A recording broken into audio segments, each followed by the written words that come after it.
नमस्ते मुलांनो, आज आपण इयत्ता 6वीचं प्रकरण बघणार आहोत आणि काय आहे प्रकरणाचं नाव आहे मसावी आणि लसावी. प्रकरण 9 बघणार आहोत. मसावीचं अजून एक उदाहरण बघूया मुलांनो. बघा आता 39 आणि 25 या संख्यांचा आपल्याला इथे मसावी काढायचा आहे. तर काय करूया मुलांनो, आपल्याला ज्या संख्या दिलेल्या आहेत कोणती आहे 39 आणि 25, तर आपल्याला दोघांचे विभाजक काढावे लागेल. तुम्हाला विभाजक काढता येतातच मुलांनो, म्हणजे त्या कोणत्या पाड्यामध्ये पटीमध्ये येतात किंवा त्या संख्येला कोणत्या याच्याने भाग जातो. बघा 39 एक 39 म्हणजे 1 ते येणारच आहे. पुन्हा बघा 2 ने भाग जातो का, नाही. 3 ने भाग जातो, कारण 13चा पाडा बघा 13 1 13 13 2 26 13 39 म्हणजे इथे 3 ने पण भाग जातो आणि 13 ने भाग जातो. त्याच्यानंतर भाग जात नाही आणि 39 एक 39 म्हणजे आपण इथे 39 लिहूया. तसंच आता 25 चे विभाजक काढायचं आहे, तर 1 ने तर जातो 25 एक 25, त्याच्यानंतर 5 5 25 आणि अजून कोणत्याच फळ्यात 25 येत नाही, फक्त 25 एक 25. म्हणजे बघा ह्या दोघांचे विभाजक आपण जे काढलं तर हे आलेलं आहे 39 चे 1 3 13 39 आणि 5 चे विभाजक 1 5 आणि 25 आहे मुलांनो. आता इथून आपल्याला सामायिक पॉइंट काढायचे आहे. तर बघा 1 आहे सामायिक पॉइंट आणि त्याच्यानंतर बघा इथे सामायिक पॉइंट दिसत आहे का, नाही. 3 पण नाही आहे, म्हणजे इथे फक्त सामायिक पॉइंट एकच आहे. बाकी कोणतीच दोघीमध्ये सामायिक विभाजक नाही आहे. म्हणजेच बघूया आपण याचं मसावी काय येईल मुलांनो, 1 येईल, कारण एकच कॉमन आहे. म्हणून आपण म्हणू शकतो की 39 आणि 25 यांचं महत्तम सामायिक विभाजक 1 आहे. आता बघूया मुलांनो, मसावी म्हणजे काय होते हे बघून झालेलं आहे आपल्याला. म्हणजे मसावी करताना आपण मोठी संख्या पाहतो, म्हणजे ज्याही संख्या दिल्या त्यांचे विभाजक काढतो आणि विभाजकामधून सामायिक विभाजक जेव्हा काढतो तेव्हा आपण जो सगळ्यात मोठा विभाजक आहे त्याला घेतो. पण आता लसावी बघूया मुलांनो, आणि लसावी म्हणजे काय होते, लघुत्तम सामायिक विभाज्य. लसावी म्हणजे लघुत्तम सामायिक विभाज्य. लघु म्हणजे छोटा, म्हणजे तुम्हाला हेडिंग वरूनच लक्षात आलं असेल, म्हणजे आपल्याला छोटा जो विभाजक आहे तो शोधावा लागेल. अगदी बरोबर मुलांनो. तर आता आपण बघूया, हे उदाहरणेद्वारे बघूया मुलांनो. उदाहरण बघा, जसं आपण फाडे शिकलो आहोत मुलांनो. तर बघा आपण लसावीमध्ये बघा आपण फाडे शिकलेलो आहोत. फाडे सगळ्यांनाच येतात मुलांनो. तर आपण फाडे शिकलो आहोत. फाड्यांमध्ये ज्या संख्येने विभाज्य संख्या क्रमाने लिहिलेल्या असतात, म्हणजेच त्या संख्येच्या पटीतील संख्या आपण क्रमाने लिहितो. बरोबर आहे. आपल्या सोयीसाठी व व्यवहारात वापरण्यापुरते आपण फाडे 10 पर्यंतच लिहितो. आपण कितीपर्यंत फाडे लिहितो मुलांनो, 10 पर्यंतच फाडे लिहितो. परंतु यापुढे ते अमर्याद संख्येपर्यंत लिहिता येतात. माहिती आहे मुलांना, लिहिता येतात. जसं आपण 2चा फाडा लिहूया, तर 2चा फाडा आपण 10 पर्यंतच लिहूया. बेद आहे 20, तर मग 20 मध्ये पुन्हा ज्याचा तो फाडा आहे ती संख्या पुन्हा आपण ऍड करत जातो, बेरीज करत जातो. जसं मग 20 च्या नंतर आपण 22, मग त्याच्यात पुन्हा 2 टाकले 24 26, असं तो टेबल आपण लिहत जातो, फाडा असा लिहत जातो. तर बघा आपल्या सोयीसाठी व व्यवहारात वापरण्यापुरते आपण फाडे 10 पर्यंतच लिहितो. परंतु त्यापुढे ते अमर्याद संख्येपर्यंत लिहिता येतात. म्हणजेच दिलेल्या संख्यांचा सर्वात मोठा साधारण विभाज्य ही संख्या कशी आहे मुलांनो, अमर्याद आहे. आता 3 व 4 चा आपण फाडा लिहूया. बघा 3 आणि 4 चा फाडा लिहूया मुलांनो. तर बघूया 3 चा फाडा 3 1 3 3 2 6 3 3 9 3 4 12 3 5 15 3 6 18 3 7 21 3 8 24 आणि मग 24 3 9 27 3 10 30. तर बघा 30 पर्यंत तो फाडा येईलच. मग त्याच्या समोर आपण त्याला वाढवू शकतो म्हणजे मग 30 मध्ये पुन्हा 3 टाकायचं, 33 होईल. 33 मध्ये पुन्हा 3 टाकूया, 36 होईल. 36 मध्ये पुन्हा 3 टाकूया, 39 39 होईल. बघा आता बघा 3 ने विभाज्य संख्या म्हणजे विभाज्य संख्या लिहायची आहे, म्हणजे आपण काय करतो त्याचा फाडा लिहित आहोत. तर बघा इथे फाडा आपण लिहिलेला आहे मुलांनो 3चा. 3 1 3, 3 2 6, 3 3 9. सगळ्यांनाच आपल्याला फाडा येतो बघा. असं आपण 3 10 30 पर्यंत हे जनरली कॉमन लिहितो, पण त्याच्या समोर आपण लिहित नाही. तर बघा आता समोर वाढवायचं आहे, तर काय करू, ह्या 30 मध्ये पुन्हा मी 3 ऍड करत जाईन, बेरीज करत जाईन, मग 33 होईल, 36 होईल, 39 होईल, मग काय होईल 39 मध्ये पुन्हा टाकू तर 40 41 42. असा तो फाडा पुन्हा वाढत जाईल. बघूया इथे असा आपण फाडा वाढवू शकतो, पण जनरली आपण डेली लाईफ मध्ये यूज करण्यासाठी किंवा व्यवहारात येण्यासाठी आपण 10 पर्यंतच फाडे लिहितो. जसा बघा 4चाही फाडा 4 1 4, 4 2 8, 4 3 12, 4 4 16, 4 5 20, 4 6 24, 4 7 28, 4 8 32, 4 9 36 आणि 4 10 40. हाही समजा फाडा मुलांना समोर वाढवायचा आहे, तर आपण काय करूया, सेम संख्यामध्ये जी आलेली संख्या आहे 40 त्याच्यामध्ये 4 4 4 4 ऍड करत जाऊया. बघा 40 मध्ये 4 टाकूया 44 होईल, 44 मध्ये पुन्हा 4 टाकूया 48 होईल. असा तो फाडा समोर समोर वाढत जाईल. तर हे काय झाले 3चे विभाज्य आणि 4चे विभाज्य. विभाज्य म्हणजे तो फाडाच लिहावा लागतो. तर इथे बघा यामधील सामायिक विभाज्य संख्या कोणती आहे ती ओळखायची आहे. तर बघा मुलांना इथे सामायिक विभाज्य संख्या कोणती दिसत आहे मुलांना तुम्हाला, म्हणजे कॉमन संख्या बघा 3 पण नाहीये, 6 नाही, 8 नाही, 12. इथे 12 आहे आणि इथे सुद्धा 12 आहे. मग इथे 15 16 नाही, मग डायरेक्ट इथे मुलांना कोणती संख्या आहे 24 आणि इथे पण 24 आहे. म्हणजे आपण यांचा जो सामायिक विभाज्य आहे ती कोणती आली आहे 12 आणि 24 आलेली आहे. मग इथून आपण छोटा घेतो, छोटं काय आहे 12 आहे. बघूया आपण सामायिक विभाज्य किती आलं आहे 12 आलेला आहे, म्हणून 12 आणि 24 आहे. तर 12 ही सर्वात ह्या दोन मधून मग काय करतो मसावीमध्ये आपण मोठी संख्या घेतो. समजा मसावी काढायचं असतं तर उत्तर 24 आलं असतं मुलांना, पण आता लसावी काढायची आहे म्हणजे लघुत्तम म्हणजे लहान, म्हणजेच 12 आणि 24 मध्ये बघितली तर 12 ही संख्या लहान आहे, म्हणून आपण म्हणू शकतो 12 ही सर्वात लहान सामायिक विभाज्य संख्या आहे. म्हणून 3 आणि 4 चा लसावी 12 आहे. मसावी किती येईल मुलांना, अगदी बरोबर मसावी 24 येणार आहे. म्हणजे तुम्हाला आता लसावी आणि मसावीतला फरक समजलेला आहे.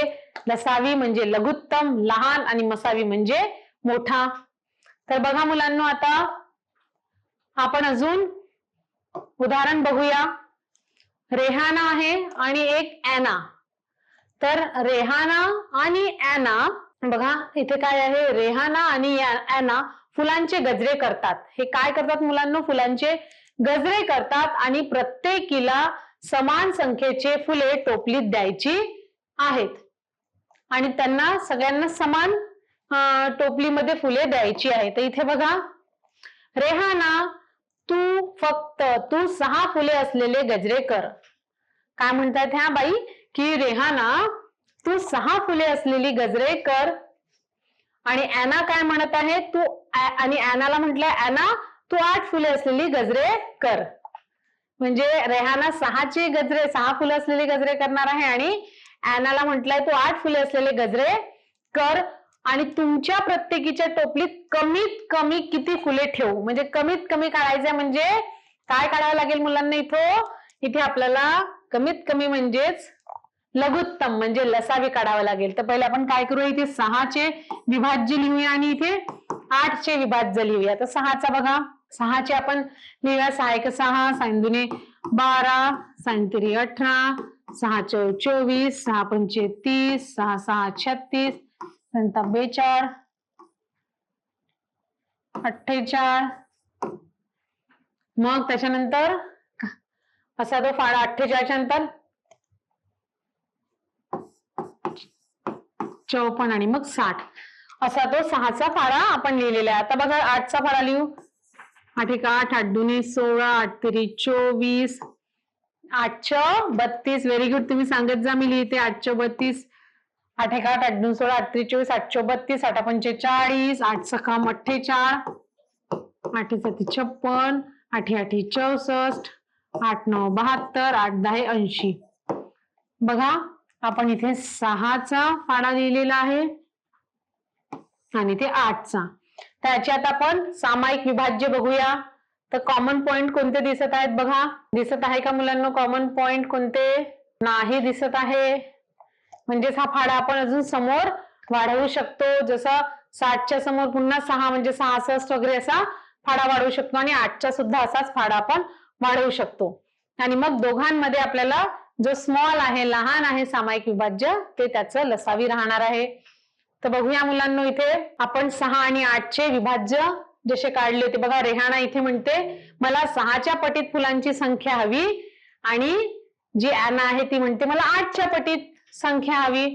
तर बघा आपण काय केलं होतं. आता इथे आपण दोन्हीमध्ये 10 पर्यंत लिहून बघितला टेबल 6चा आणि 8चा, तर एकही सामायिक विभाजक नाही आलं, म्हणून आपण याला समोर वाढवलेला आहे. बघा 6 ने विभाज्य संख्या लिहायची आहे. तर बघा 6 ने विभाज्य संख्या 60 पर्यंत लिहिली. मग पुन्हा इथे 6 टाकत गेलो. 60 मध्ये 6 टाकले तर 66 आलं मुलांनो. 66 मध्ये 6 टाकले तर 66, 67, 68, 69, 70, 71, 72 आले. आणि 72 मध्ये 6 टाकले तर 78 आलं. तसंच 8च्या पटीतील संख्या लिहायची. 8च्या पटीतील संख्या लिहिणं म्हणजे 8चा फाडा लिहायचा आहे. ते इथे बघा मुलांनो, आपण 8चा फाडा लिहिलेला आहे. तर 8चा फाडा आपण 80 पर्यंत तर लिहितोच. मग त्याच्या समोर 80 मध्ये 8 टाकलं तर 88 झालं. 88 मध्ये 8 टाकलं तर 96. 96 मध्ये 8 टाकल्यावर 104 असा तो फाडा आपण अमर्याद लिहू शकतो. तर बघा आता इथे सामायिक विभाज्य संख्या आपल्याला काढायची आहे. तर बघा मगाशी जे मी सांगितलं त्याच्यामध्ये होतं संख्या, पण ते चुकीने सुटली होती मुलांना. संख्या 24 कॉमन संख्या होती. बघा इथे 24 ही संख्या आहे. त्याच्यानंतर बघा अजून कॉमन संख्या कोणती? 48 दिसत आहे. इथेही 48 आहे. त्याच्यानंतर 72 ही संख्या आहे. इथेही 72 ही संख्या आहे. आणि त्याच्यानंतर 96 जी संख्या आहे, म्हणजे इथे समोर आपण वाढत गेलो. 78 मध्ये 6 टाकूया. 78 मध्ये 6 टाकल्यावर मुलांना किती येणार आहे? 78 मध्ये 79, 80, 81, 82, 83, 84 येणार आहे. इथे 84 मध्ये पुन्हा 6 टाकूया. 85, 86, 87, 88, 89, 90 येणार आहे. आणि 90 मध्ये पण 6 टाकले तर 96 येणार आहे. म्हणजे बघा कोणती संख्या आली? 96 आलेली आहे. तर बघा आपण दोन्ही संख्येमध्ये बघा इथेही 96 आहे आणि इथेही 96 आहे. म्हणजे आपण 96 सुद्धा हे सामायिक विभाज्य संख्यामध्ये लिहू शकतो. आणि मग हे सामायिक विभाज्य संख्यामधून आपल्याला काय करावं लागते मुलांना? सगळ्यात छोटी संख्या घ्यावी लागते. तिथे सगळ्यात छोटी संख्या काय आहे? 24 आहे. म्हणजेच आपण म्हणू शकतो की 6 आणि 8च्या किती? 24 हे आपल्या याचं मसावी. 24 हे उत्तर आलेलं आहे. याच्या आधी जसं मुलांना केलं होतं 6चा जो मी फाडा लिहिला होता, तेव्हा पण 6च्या पटीत 6च्या विभाज्य संख्या म्हणजे आपण 6च्या पटीतली संख्या लिहितो, म्हणजे 6चा आपण फाडा लिहितो. तर बघूया 6चा आपण फाडा लिहिला होता. 6 1 6, 6 2 12, 6 3 18. 6 मुलांना 24. त्याच्यानंतर 6 4 24, 6 5 30, 6 6 काय येणार आहे मुलांना? 36. Very good. त्याच्यानंतर पुन्हा 36च्या नंतर 42. त्याच्यात पुन्हा 6 टाकले तर 48. 48 नंतर 6 9 काय येईल मुलांना? 54 येईल. आणि 54 नंतर 6 10 60. इथपर्यंत आपण संख्या लिहिली होती. याला आपण समोरही वाढवू शकतो, जसं इथे वाढवून दिलेलं आहे. इथे मग काय येईल मुलांना? 60च्या नंतर 66. मग आपलं 72 आलेलं आहे मुलांना. आणि 72 नंतर आपण 78 आलेलं आहे. 78 नंतर 84. 84 नंतर 90 आणि 90 नंतर 96. असं हे आपण 6चा फाडा लिहिलेला आहे, म्हणजे 6चे विभाज्य लिहिलेले आहेत. सेम आपण मुलांना इथे 8चे पण लिहिलेले आहे. बघा 8 1 8, 8 2 8चा आपण जो फाडा आहे तो पूर्ण लिहू. 8 2 16, 8 3 24, 8 6 32, 8 5 काय येईल मुलांना? 40. Very good. 8 5 40, 8 सखम 48 येणार आहे. त्याच्यानंतर 56 56, त्याच्यानंतर 8 8 64 आणि 8 9 काय येईल मुलांना? 72 येणार आहे. त्याच्यानंतर 8 10 80, 80च्या नंतर बघा 8 10 80 हा फाळा इथे संपलेला आहे. याच्यामध्ये पुन्हा आपण 8 ऍड करून आपण हा फाडा वाढवू शकतो. मग 80च्या नंतर 88, 8 टाकली तर त्याच्यानंतर मुलांनो 96, त्याच्यानंतर 104 असं आपण करू शकतो. मग बघा ह्या दोन्हीचे आपण विभाज्य लिहिलेले आहे. आता आपल्याला यांचं 6 आणि 8चे सामायिक विभाज्य संख्या काढायची आहे मुलांनो. बघा कॉमन संख्या कोणती दिसत आहे? 8 8 आहे का? नाही. 12 पण नाही. 24 बघा इथेही 24 आहे आणि इथे सुद्धा 24 ही संख्या आहे मुलांनो. त्याच्यानंतर बघूया मुलांनो पुन्हा अजून कोणती संख्या दिसत आहे बघा. 48, इथे सुद्धा आपल्याला 48 ही संख्या दिसत आहे. पुन्हा बघा 48 नंतर बघा इथे 72 दिसत आहे आणि इथे सुद्धा 72 ही संख्या कॉमन आहे, सामायिक आहे. आणि त्याच्यानंतर इथे 96 आहे 6च्या फाड्यामध्ये आणि 8च्या फाड्यामध्ये सुद्धा 96 ही कॉमन आहे. म्हणजे दोघांचे सामायिक विभाजक आपल्याला लिहायचे तर आपण लिहू शकतो मुलांनो. 24, 24च्या नंतर 48, 48च्या नंतर मुलांनो 72 आणि 72 नंतर 96. हे 6 आणि 8चे काय आहेत मुलांनो? 6 आणि 8चे सामायिक विभाज्य आहेत. आता बघा सामायिक विभाज्य काढल्यानंतर आपण जी सगळ्यात छोटी संख्या असते तर मुलांनो सांगा इथून कोणती सगळ्यात छोटी संख्या आहे? तर बघा मुलांनो इथे 24 ही सगळ्यात लहान संख्या आहे. म्हणजेच आपण म्हणू शकतो की 6 आणि 8 याचा जो लसावी आहे तो 24 आहे. 24 उत्तर आलेलं आहे आपल्या मुलांनो. बघा कॉमन पॉइंट्स इथे घेतलेले आहेत. सामायिक विभाज्य संख्या ही घेतलेली आहे आणि उत्तर आपलं किती आलेलं होतं मुलांना? बघा रेहाना म्हणते ताई तू प्रत्येकीला 24, 48, 72 किंवा 96 एवढी फुले दिलीत तर आम्ही दोघी तू सांगितल्याप्रमाणे फुलांचे गजरे करू शकतो. म्हणून इथे बघा जे सामायिक आपलं विभाज्य आलेलं आहे ते काय आहे? 24, 48 आणि 72 आणि 96 आलेलं आहे. म्हणून ते म्हणतात की आम्ही दोघी तू सांगितल्याप्रमाणे फुलांचे गजरे करू शकतो. ॲना म्हणते कमीत कमी 24 फुले द्यायची आहेत. बघा लसावी किती आलेलं होतं? 24 आलेलं आहे. म्हणून ॲना म्हणते कमीत कमी 24 फुले द्यावी लागतील. आणि 24 ही संख्या 6 व 8चा काय आहे? लघुत्तम सामायिक विभाज्य आहे. म्हणजेच आपल्याला किती कमीत कमी फुले द्यावे लागतील मुलांनो? ॲनाला 24 कमीत कमी फुले द्यावे लागतील असं ॲना म्हणत आहे. आता बघा मुलांनो अजून एक उदाहरण बघूया आपण. 13 आणि 6चा आपल्याला लसावी काढायचा आहे. तर याच्यामध्ये काय करूया मुलांना? आपण लसावी काढताना तुम्ही आता सांगा बरोबर आपण 13च्या पटीतली संख्या लिहूया म्हणजे 13चा फाडा लिहूया. अगदी बरोबर. आणि त्याच्यानंतर 6चा सुद्धा आपण फाडा लिहूया आणि दोघांचेही फाडे लिहिल्याच्या नंतर त्यांचे सामायिक विभाज्य काढूया. सामायिक विभाज्यामधून मग आपल्याला सगळ्यात लहान संख्या बघायची आहे आणि जी सगळ्यात लहान संख्या राहील म्हणजेच तीच राहणार आहे लघुत्तम सामायिक विभाज्य राहणार आहे. तर बघा मुलांनो इथे 13चा फाडा लिहिलेला आहे बघा. तर 1 13, 13 2 26, 13 3 49, 13 4 52, 13 5 65, 13 6 78, 13 7 91, 13 8 104, 13 9 117 आणि 13 10 130 असं 13चा फाडा लिहिलेला आहे. आणि 6चाही फाडा लिहिलेला आहे. 6 1 6, 6 2 12, 6 3 18, 6 4 24, 6 5 30, 6 6 36, 6 7 42, त्याच्यानंतर 48, 6 9 54, 6 10 60. बघा असा फाडा दोघांचा आपण लिहिलेला आहे 13चा आणि 6चा. आता इथे बघा सामायिक विभाज्य काय येईल मुलांनो? बघा आपण आता सामायिक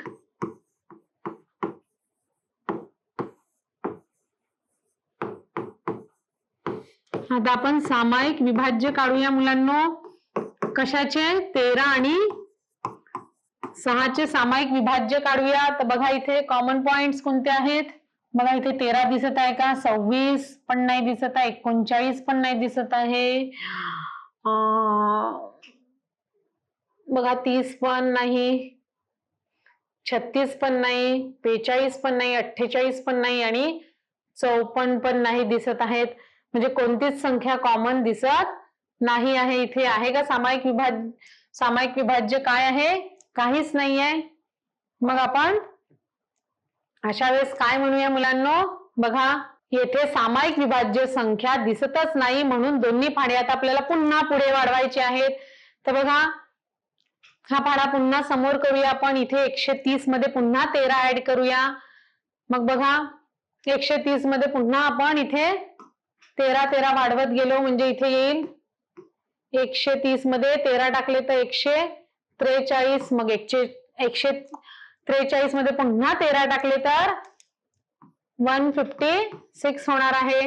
तसंच मुलांना 6चा फाडा जो आहे तो पण वाढवला आहे. बघा, 60 मध्ये 6 टाकूया तर 66 होणार आहे.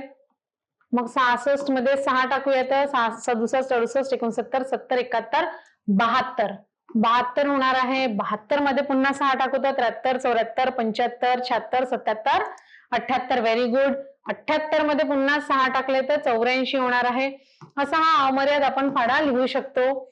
तर बघा, आपण का बरं हा फाडा समोर वाढवलाय? कारण आपल्याला 13 आणि 6 मध्ये एकही सामायिक विभाज्य मिळालं नव्हतं. आता बघा मुलांना, सामायिक विभाज्य दिसत आहे का? आणि लवकर मला सांगा मुलांना. बघा, इथे 72, 78 काय दिसत आहे मुलांना? इथे 78 आहे आणि इथे सुद्धा 78 आहे. बघा, 78, 78 हे दिसत आहे. म्हणजे याचं जे सामायिक विभाज्य आहे ते काय आहे मुलांना? 78 आलेलं आहे. म्हणजेच आपण काय म्हणू शकतो की 13 ने 6 ने विभाज्य संख्याच्या यादा समजा आपण बघितले, काय आलं होतं मुलांना? काहीच कॉमन आलं नव्हतं, म्हणून आपण काय केलं होतं? त्यांचा 13चा आणि 6चा फाडा समोर वाढवला होता. वाढवल्यावर दोन्ही टेबलमध्ये कॉमन पाहिलं तर 78 आणि इथे पण 78 आलेला आहे. म्हणून आपण म्हणू शकतो, काय म्हणू शकतो मुलांना? की 78 ही सर्वात लहान सामायिक विभाज्य संख्या आहे. म्हणून 13 आणि 6 याचा लसावी किती येईल मुलांना? 78 येणार आहे. बघा, आता याच्यावरून आपल्याला काय समजलेलं आहे मुलांना?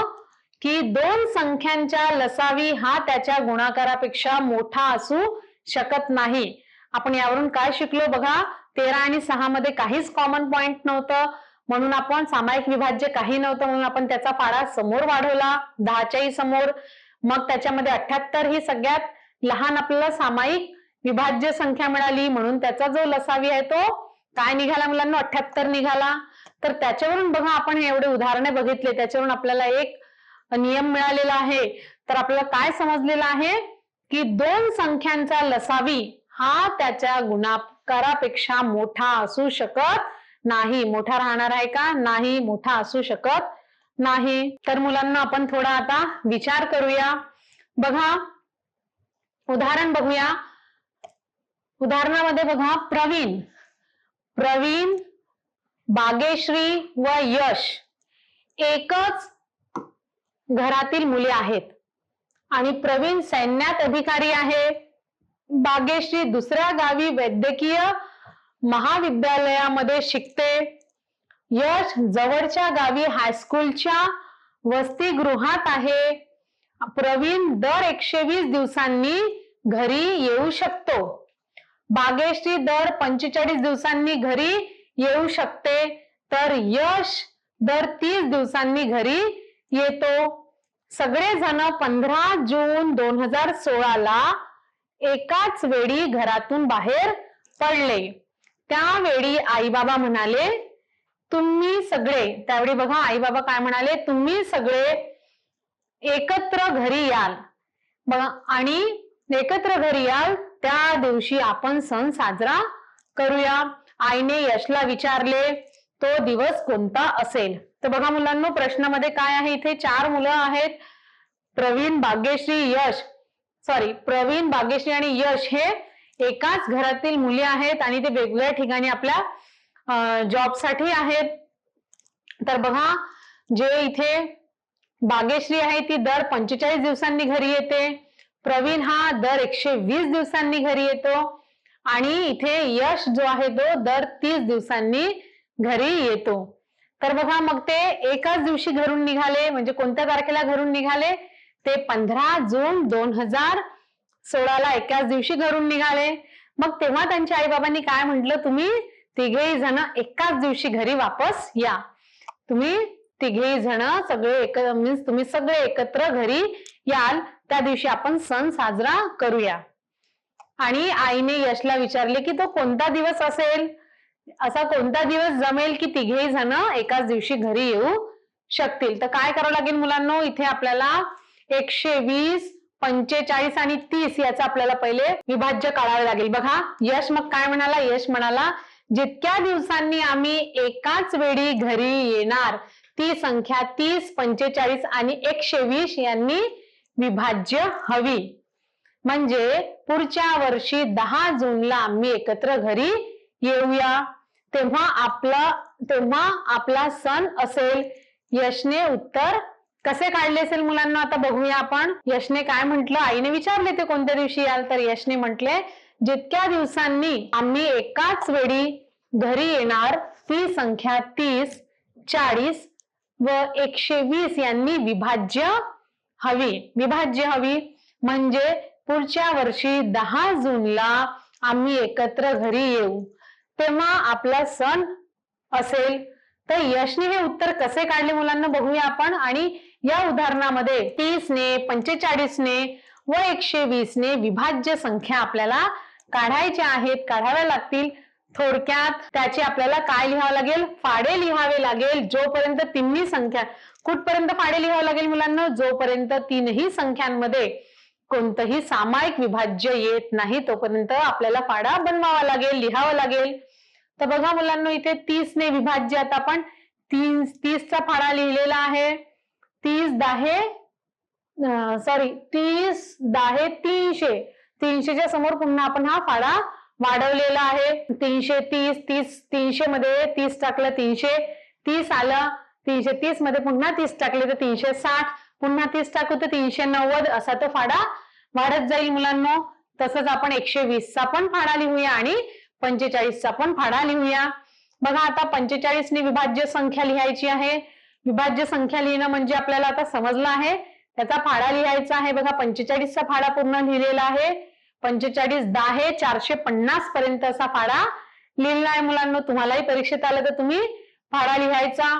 आणि बघा आता 120 विभाज्य आला, म्हणजे तुम्हाला कोणत्याही संख्याचे विभाज्य काढायचं असेल किंवा लसावी मसावी काढायचं असेल तर आपल्याला काय करावं लागेल, सर्वात आधी लसावी काढताना त्याचं विभाज्य लिहावं लागेल, म्हणजे दिलेल्या संख्येचा आपल्याला फाडा लिहावा लागेल. ते इथे बघा मुलांना आपण 120 चा पण आपण इथे फाडा लिहिलेला. 120 10 किती होईल, 1200. तर बघा आता यांचं आपल्याला काय करायचं आहे, आपण हे तीनही फाडेमधून आपल्याला सामायिक विभाज्य पाहिजे. बघा सामायिक विभाज्य एक कोणतंच नाही, इथे एकच आहे. बघा इथे 30 पण नाही, 30 नाही, 60 पण नाही, 150 नाही, 180 नाही. कोणती संख्या दिसत आहे बघा, 360. बघा 360 हे सामायिक विभाज्य आहे. इथे पण 360 आहे, इथे पण आणि इथेही. म्हणजे 360 हे तीनही संख्यांमध्ये आहे. म्हणजे आपण म्हणू शकतो 30, 45 आणि 120 याचं सामायिक विभाज्य 360 आहे. म्हणून आपण काय म्हणूया, याचा जो लसावी मिळाला आहे मुलांनो तो काय आहे, याचा जो लसावी आहे तो 360 आहे. लघुत्तम सामायिक विभाजक जो आहे तो काय आहे, 360 आलेला आहे. म्हणजेच 15 जून 2016. आता बघा म्हणजेच 15 जून 2016 पासून 360 दिवस. म्हणजे बघा आपण 15 जून 2016 मध्ये आपल्याला 360 दिवस ऍड करावे लागतील, बेरीज करावी लागेल. म्हणजेच 15 जून 2016 पासून 360 दिवसांनी प्रवीण, भाग्यश्री, यश एकाच वेळी घरी येणार. वर्षाचे दिवस 365, त्यातून 5 दिवस वजा केले. म्हणजे बघा 15 जून पासून आपण डायरेक्ट एक वर्ष वाढवून घेऊया, पण एका वर्षामध्ये 365 डेज राहतात, 365 दिवस राहतात. आणि इथे आपलं 360 आहे, म्हणजे 5 आपण वजा करूया आणि 5 दिवस वजा केल्यावर आपल्याला काय भेटेल, म्हणजेच 15 जून मधून 5 दिवस वजा केल्यावर येणारी तारीख काय येईल, 15 मधून 5 गेले 10, म्हणून 10 जून ही तारीख येणार आहे. अशा प्रकारे 10 जून 2017 म्हणजे ते बघा 10 जून 2016 ला ते निघाले होते, तर तिघे घरी एकत्र कोणत्या तारखेला येतील, 15 जूनला ते निघाले होते, सॉरी 15 जून 2016ला ते निघाले होते. तर घरी केव्हा येतील ते मुलांनो? 10 जून 2016ला ते सगळे घरी एकत्र परत येतील आणि त्याच दिवशी मग एकत्र परत आल्यावर त्यांचे आई वडील त्यांचा दिवस साजरा करतील, सण साजरा करतील. म्हणजे प्रश्न समजला मुलांनो? प्रश्नामध्ये काय करायचं ते सुद्धा आपल्याला समजलेलं आहे आणि त्याच्या आधारावर आपण उत्तर काढू शकतो. लसावी किंवा मसावी जे विचारलं आहे ते काढू शकतो. याच्यावरून आपल्याला समजलं आहे की दिलेल्या संख्यांचा लसावी काढणे म्हणजे त्या संख्यांनी विभाज्य असलेल्या सर्व संख्या लिहून त्यातील लहानातला लहान सामायिक विभाज्य संख्या शोधणे. म्हणजे बघा, दिलेल्या संख्यांचा लसावी काढणे म्हणजे काय होते की त्या संख्यांनी विभाज्य असलेल्या सर्व संख्या लिहून त्यातील लहानातला लहान आपल्याला सामायिक विभाज्य काढायचं आहे. लहानातल्या लहान सामायिक विभाज्य संख्या आपल्याला शोधायची आहे. तर बघा, आता आपण सारांश बघूया की आपण ह्या पाठामध्ये काय शिकलेलो आहोत मुलांनो. आपण लसावी कसं काढतो, मसावी कसं काढतो, विभाज्य काय आहे, विभाज्यता काय आहे हे बघितलेलं आहे.